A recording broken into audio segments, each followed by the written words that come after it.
terpercaya.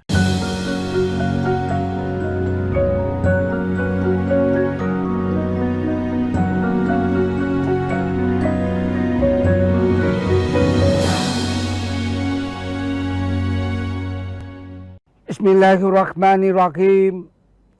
Assalamualaikum warahmatullahi wabarakatuh. Alhamdulillahi rabbil alamin.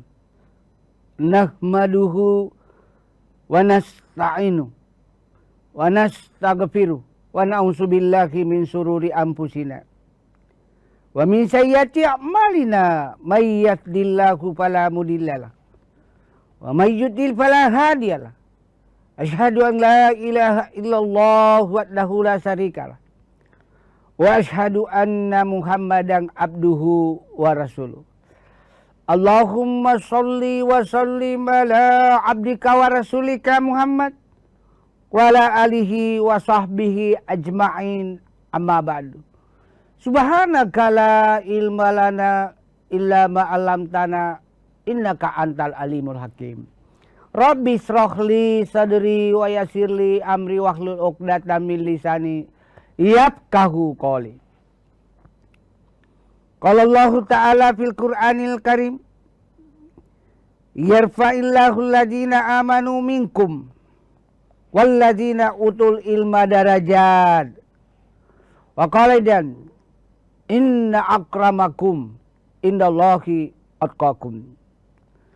Para pemirsa Kompas TV yang dimuliakan oleh Allah Subhanahu wa Ta'ala dimanapun antum berada, mari kita senantiasa bersyukur kehadirat Allah karena berkat nikmat Islam, nikmat iman, nikmat kesempatan, wabil khusus nikmat kesehatan, sehingga kita dapat bersua kembali dalam acara kesayangan kita, Mutiara Iman, di Kompas TV Nasional yang independen dan terpercaya.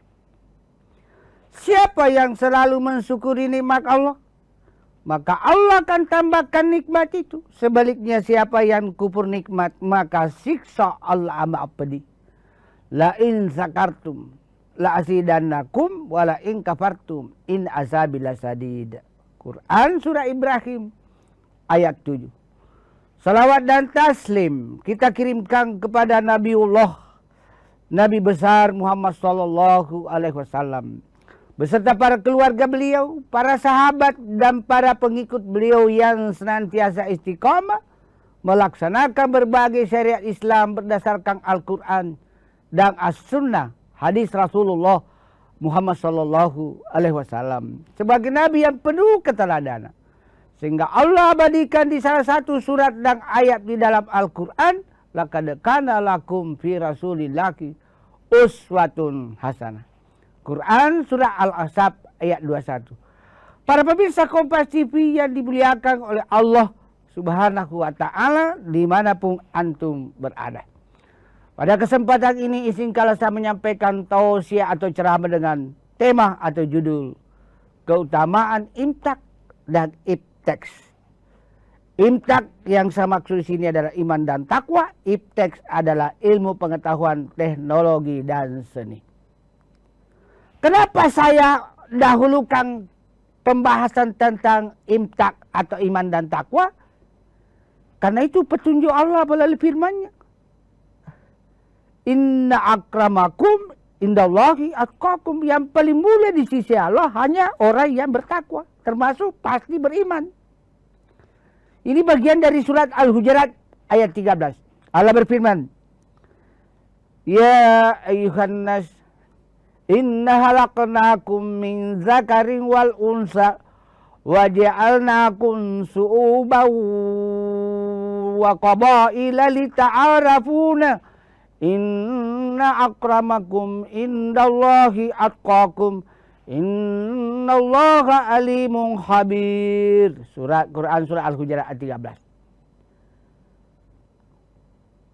Hai umat manusia, sesungguhnya kami ciptakan kalian dari laki-laki dan perempuan bersuku-suku dan berbangsa-bangsa agar saling kenal mengenal. Sesungguhnya yang paling mulia di sisi Allah hanya orang yang bertakwa.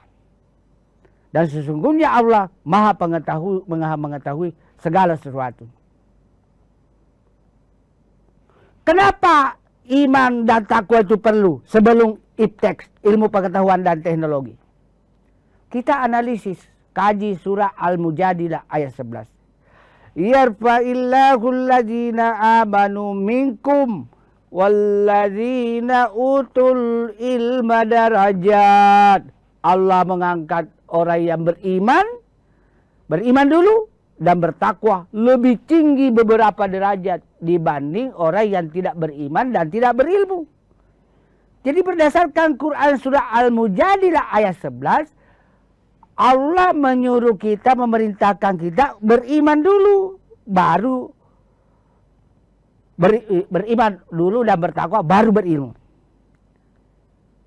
Hebatnya itu Al-Quran. Kenapa harus beriman dulu dan bertakwa dulu baru berilmu? Bahaya kalau orang berilmu lalu tidak beriman dan bertakwa kepada Allah Subhanahu wa taala. Bisa menyalahgunakan ilmunya untuk tujuan-tujuan negatif atau merugikan orang lain. Contoh, ahli media atau ahli komputer, operator data. Operator data.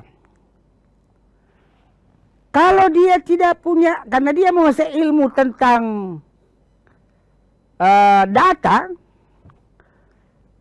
khususnya yang bekerja di bidang masalah statistik, tidak punya iman dan takwa, bisa saja melakukan manipulasi data.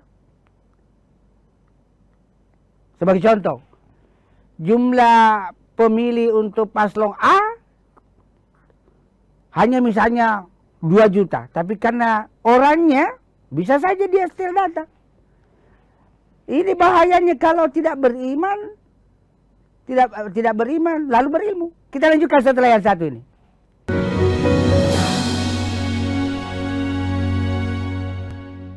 Saat menangkap, mengumpulkan, dan mengolah peristiwa, secara paksa oleh penyidik.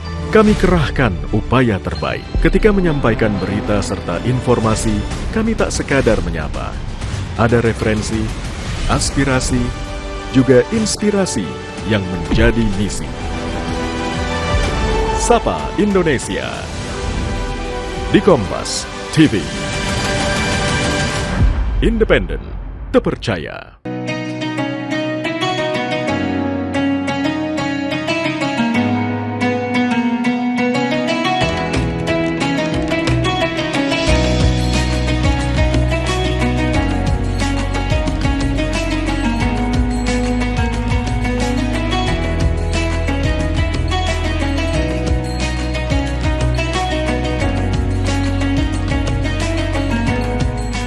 Assalamualaikum warahmatullahi wabarakatuh. Setelah menjalankan ibadah puasa selama bulan Ramadan, kita sambut hari yang suci dengan penuh kebahagiaan. Mari rayakan kebersamaan di hati. Eratkan silaturahmi di hari yang fitri. Selamat Idul Fitri 1445 Hijriah. Minal aizin wal faizin. Mohon maaf lahir dan batin. Wassalamualaikum warahmatullahi wabarakatuh.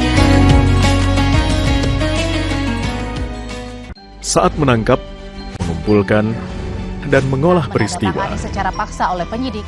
Kami kerahkan upaya terbaik. Ketika menyampaikan berita serta informasi, kami tak sekadar menyapa.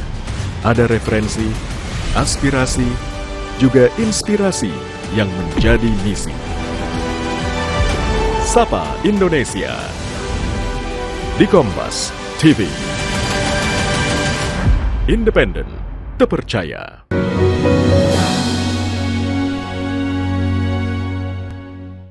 Para pemirsa Kompas TV yang dimuliakan oleh Allah Subhanahu wa taala, dimanapun antum berada. Jadi beriman dan bertakwa dulu baru berilmu. Kalau orang beriman dan bertakwa, iman dan takwanya bagus, biar ilmunya rendah, tapi perilakunya pasti bagus. Dijamin pasti bagus.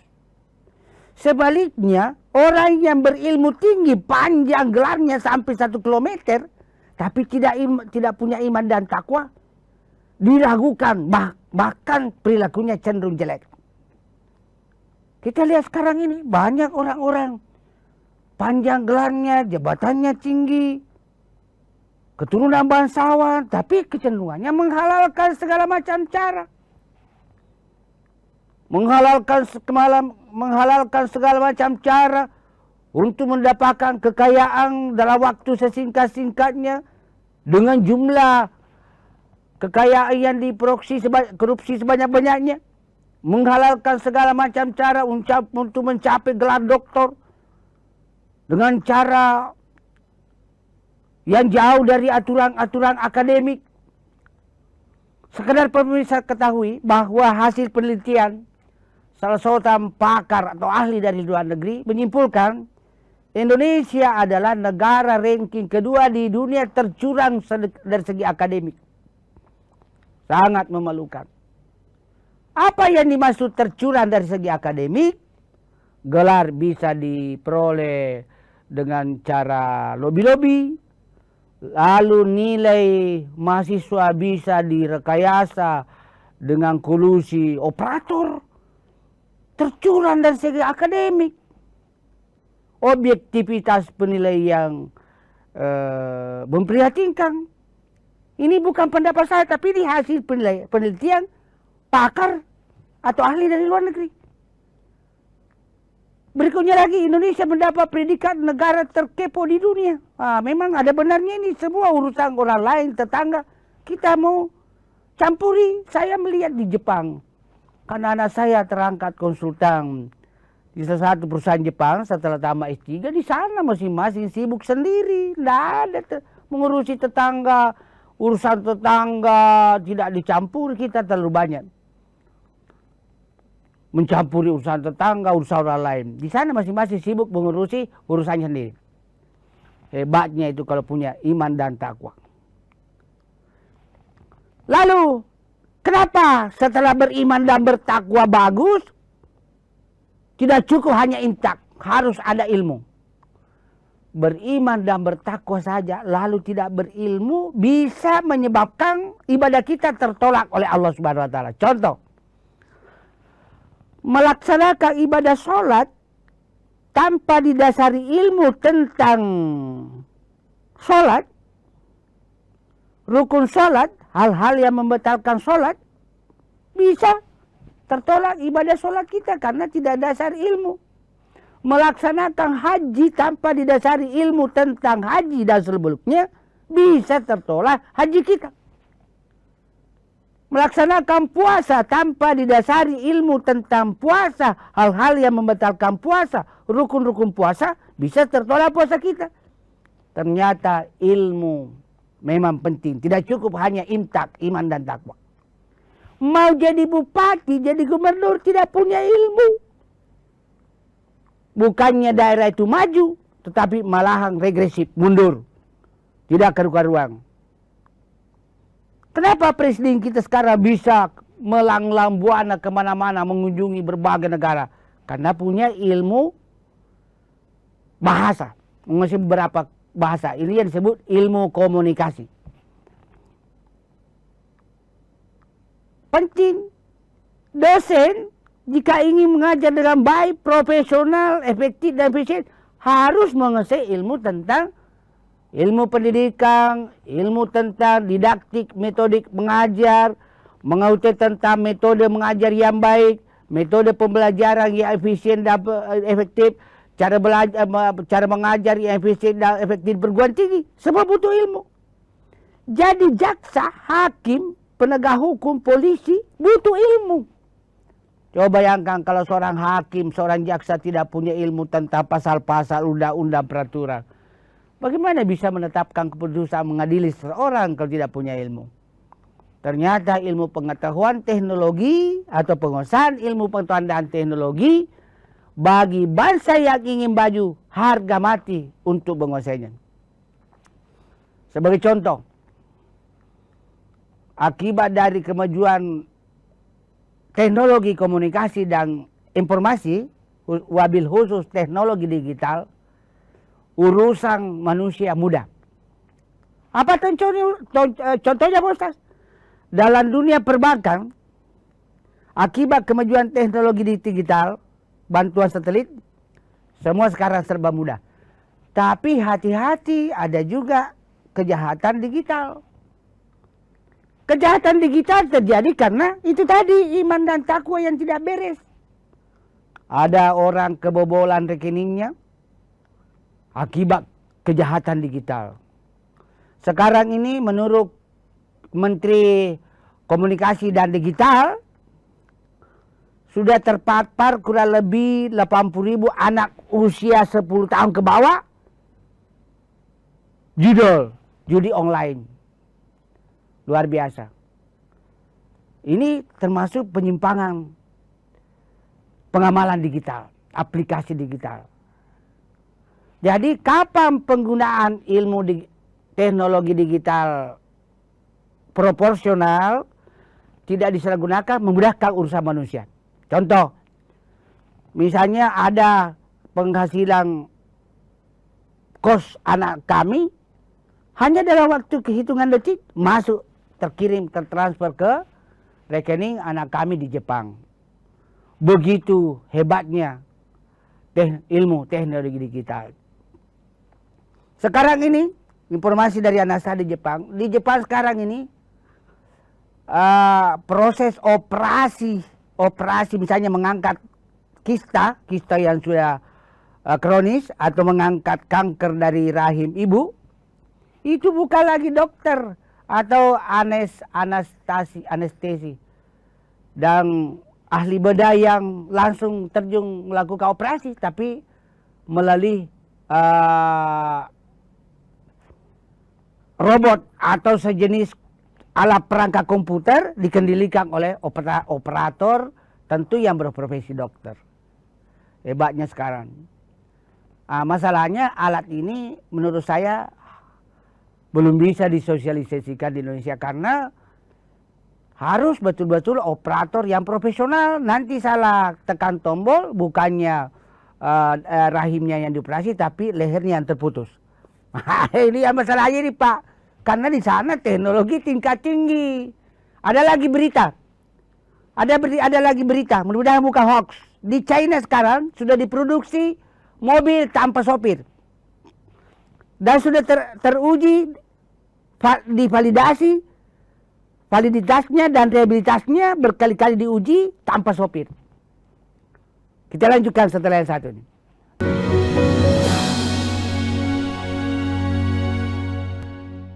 Peristiwa demi peristiwa selalu terjadi dan terus berkembang sepanjang hari. Saat Anda membutuhkan informasi dengan perkembangan berita mutakhir, jadikan kami mata dan telinga Anda untuk berbagai aktualita terkini. Sambut kami sebagai referensi. Ikuti semuanya di Kompas TV, independen, terpercaya. Informasi terkini dari segala lini Pan Berita Utama akan menyajikan sejumlah informasi menarik yang paling mengundang atensi. Kami kompilasi berita pilihan yang sudah kami siapkan untuk Anda dan jadikan referensi utama untuk Anda. Dan Anda tetap bersama kami. Terima kasih. Sampai jumpa. Berita utama ikuti pada jam-jam berikut. Live di Kompas TV.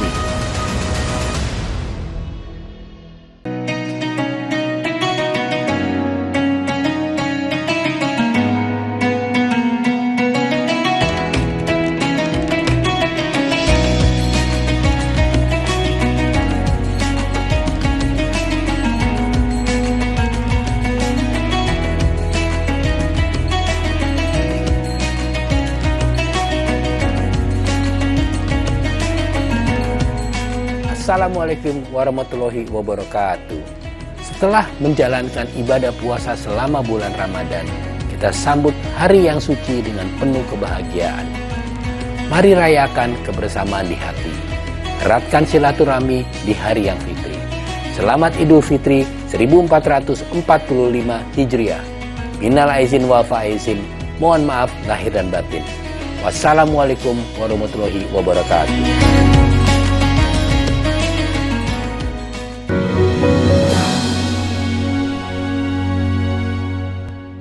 Para pemirsa Kompas TV yang dimuliakan oleh Allah SWT dimanapun antum berada. Sekarang negara yang memiliki top riset, top penelitian ranking pertama dunia China. Boleh kita iri sama China untuk sama-sama selevel setara dalam penguasaan ilmu pengetahuan dan teknologi dan seni. Karena Quran membenarkan itu, fastabiqul khairat, berlomba-lombalah kamu dalam mengerjakan kebaikan. Salah satu kunci sukses China sebagai top riset, top penelitian dunia adalah berani berinovasi dan tidak takut risiko. Disiplin dalam belajar, disiplin dalam bekerja, berani berinovasi, berani memulai, tidak jauh dari ketakutan risiko. China sekarang geleng-geleng kepala Amerika dalam penguasaan teknologi pembuatan jembatan layang di atas gunung, di atas jurang. Kita saja di Indonesia, Poros, Maros, Bone lewat Camba sudah bertahun-tahun tidak bisa rampung. Saya dengar tadi pagi, mudah-mudahan bukan hoax, di Tompo Ladang lagi longsor, bebatuan. Karena kita kurang menguasai teknologi dalam membuat pelebaran jalan di tebing-tebing. Di Jepang itu memang teknologi tinggi, karena saya lihat di Jepang kurang lebih sebulan keliling negara Jepang itu daerah negara Jepang itu gunung-gunung. Supaya mempersingkat jarak, gunung itu dibor di tengah-tengah, gunung itu dibor. Mempersingkat jarak. Bukan pakai mesin manual, tapi memang high teknologi tinggi. Jadi memang susah. Ada 3 penyakit yang menggerogoti, menjangkiti SDM kita, sumber daya manusia Indonesia. Tidak semuanya, tidak termasuk saya, karena saya termasuk orang yang rajin, menghargai waktu. Tapi secara umum, apa 3 penyakit yang menjangkiti generasi muda anak milenial kita? Yaitu penyakit 3K. 3K. Kemalasan menyebabkan kemiskinan. Kemalasan, kemiskinan, dan ada 3K. Malas. Malas melahirkan kemiskinan. Kemiskinan melahirkan kejahatan. Jadi kemiskinan suatu negara berbanding lurus dengan kejahatan. Coba lihat, anak kos saya beli sandal 500.000, hilang. Baru 1 kali nak pakai. Akibat kemiskinan. Kalau di Jepang, bayangkan sebulan anak saya libur di Makassar, tidak dalam garasi mobilnya, termasuk mobil mewah, karena kalau di sini harga 400 juta barangkali, di sana hanya nak beli 100 juta, murah mobil di Jepang. Tidak ada yang curi. Di sini pernah saya lihat kasus dekat di belakang kampus UNM Gunung Sari. Ban mobilnya orang dilepaskan, diganja dengan batu besar. Ini akibat daripada kemiskinan. Oleh karena itu, untuk mencegah kemiskinan, kuasai ilmu pengetahuan dan teknologi. Coba lihat itu di tengah-tengah masyarakat, orang yang berilmu, itu status sosialnya kelas menengah ke atas. Sebagai contoh, saya kalau tidak punya ilmu, tidak mungkin dipanggil Kompas TV untuk ceramah agama Islam. Itu dari segi sudut ilmu tentang agama Islam. Kalau saya tidak punya ilmu tentang psikologi pendidikan, bimbingan konseling, psikologi secara umum, saya tidak bisa terangkat jadi dosen. Sehingga digaji oleh negara dan mendapat gelar profesor. Golongan 4E. Sehingga gaji sudah lumayan. Sekedar promosi, bukan ria. Promosi, gaji profesor di Indonesia dengan masa kerja 35 tahun, golongan 4E itu sudah menembus 25 juta. Tapi masih jauh dari gaji profesor di Malaysia. Ada teman saya di Malaysia itu gaji profesor sekitar 80 juta. Kita masih jauh, karena kita punya utang luar negeri banyak. Jadi terkait dengan itu karena punya ilmu. Oleh karena itu melalui ceramah atau tausiah saya ini, wabil khusus kepada ananda pelajar mahasiswa, Hargai waktu belajar, hargai waktu bekerja, dan disiplin dalam bekerja, disiplin dalam belajar, disiplin dalam beribadah. Insya Allah Anda sukses dunia dan akhirat. Hargai itu waktu. Dan memang Allah berfirman, wal innal insana lafi khusr. Allah bersumpah di dalam Al-Quran, demi waktu sesungguhnya manusia dalam kerugian kalau dia membuang-buang waktu. Hargai waktu. Orang-orang yang menghargai waktu, tidak ada yang gagal dalam hidupnya. Pada umumnya berhasil dalam hidupnya. Orang-orang luar negeri Pak menguasai ilmu pengetahuan dan teknologi. Karena memang menguasai, karena disiplin dalam bekerja. Saya tambahkan sedikit, orang Jepang itu kalau bekerja tidak ada ngomongnya, tidak ada bicaranya. Karena dia punya target untuk menyelesaikan pekerjaan. Sebagai kesimpulan, tahu saya yaitu bahwa penguasaan ilmu pengetahuan dan teknologi dan seni wajib hukumnya dalam menuntut dalam pandangan Islam. Karena dengan menguasai ilmu pengetahuan dan teknologi, status manusia akan terangkat di mata manusia dan juga terangkat di mata Allah. Yarfa'illahu alladzina amanu minkum walladzina utul ilma darajat. Allah akan mengangkat derajat orang yang beriman dan bertakwa dan berilmu lebih tinggi beberapa derajat. Semoga tausiah yang singkat ini ada manfaatnya bagi diri saya, keluarga saya, dan kepada jangan sekalian. Dan semoga bernilai ibadah atau amal jari di sisi Allah Subhanahu wa Ta'ala. Dan semoga tausiah saya ini memotivasi dan menginspirasi pemirsa untuk memperkuat imtak, lalu menguasai ilmu pengetahuan dan teknologi demi mengangkat harkat dan martabat bangsa Indonesia di dunia internasional. Bisa setara dengan negara-negara maju, Jepang, Amerika Serikat, dan China yang sekarang top riset dalam penguasaan ilmu pengetahuan dan teknologi. Mohon maaf atas segala kehilapan dan kekurangan. Wabillahi taufik wal hidayah. Wassalamualaikum warahmatullahi wabarakatuh.